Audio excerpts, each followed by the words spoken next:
Now turn to Section 3. Section 3. You will hear a discussion between two science students. First, you have some time to look at questions 21 to 25.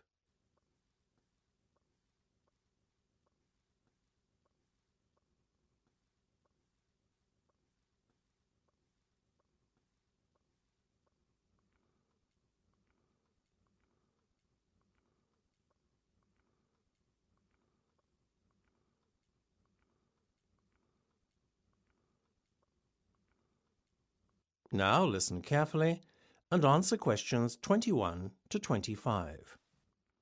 Hi, Mark. Are you going to that lecture on microchip implant technology? I don't think I'll go. It's not that it's not a relevant field of study. It's just that it isn't personally relevant to me. If it were a computer science lecture, though, I wouldn't miss it for anything.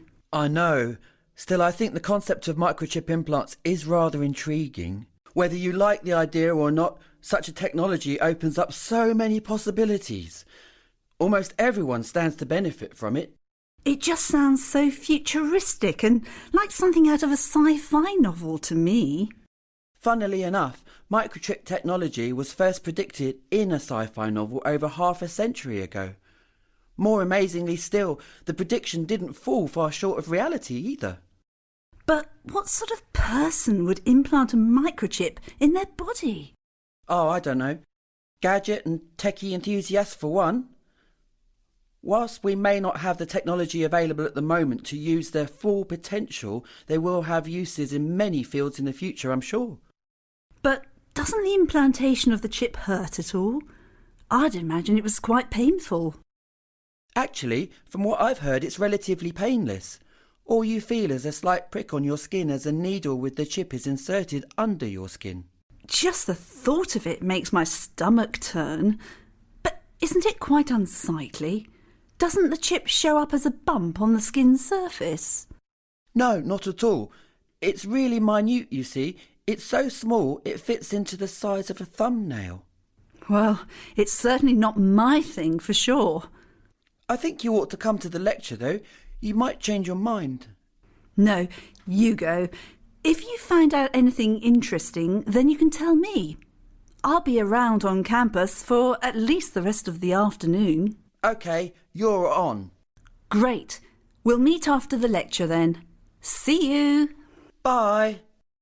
Before you hear the rest of the discussion, you have some time to look at questions 26 to 30.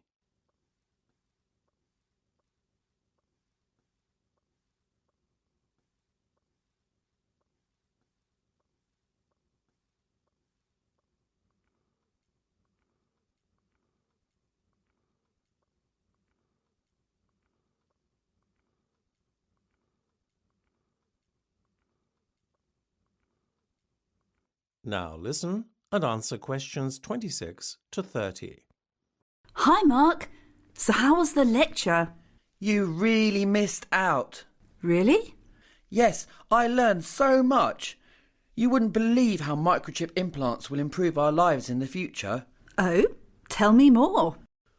Well, from the simple action of allowing us to switch on a light or mechanical device with a wave of a hand to accessing our medical records, microchips will prove indispensable to us in the future. Indispensable wouldn't be the word I'd use for encouraging people to be so lazy that they can't switch on an electric appliance unaided. I thought remote controls were bad enough. I take your point, though, about using microchips to access medical records. Also, using microchip implant technology can help secure buildings. Access of buildings in the future will be restricted to individuals with a specific code on their microchip implant. But at the moment, though, there are some problems with the technology. Like what exactly? Well, the microchip ID numbers of employees can theoretically be obtained and cloned by any individual standing close enough with a handheld device. I can't say that I was really in favour of the idea when you first mentioned it, but now you've persuaded me.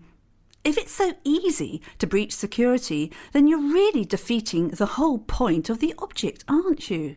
By using microchips to secure a building. Guess so. But there's another brilliant use for microchips that I haven't told you about yet. Go on. GPS-enabled chips. Which are? Well, microchips that tell you the position of an individual. Like a GPS that tells you the direction when you're in a car, but these tell you where someone is when they're lost and, say, if they're injured or in danger, they can be found easily. So it's a bit like the microchips that are already used on pets? Exactly. Much as I can understand pet owners wanting to microchip their pets, I don't think the case for microchipping humans is as clear-cut. I mean, is it wise for an individual's movements to be known to everyone? That could place some individuals, such as political activists and those escaping persecution, under threat. Doesn't seem like you're a great fan of microchip implants then. Their uses do at best seem rather limited. Well, you won't catch me having a microchip implant in the near future, that's for sure. That's the end of section 3. You have half a minute to check your answers.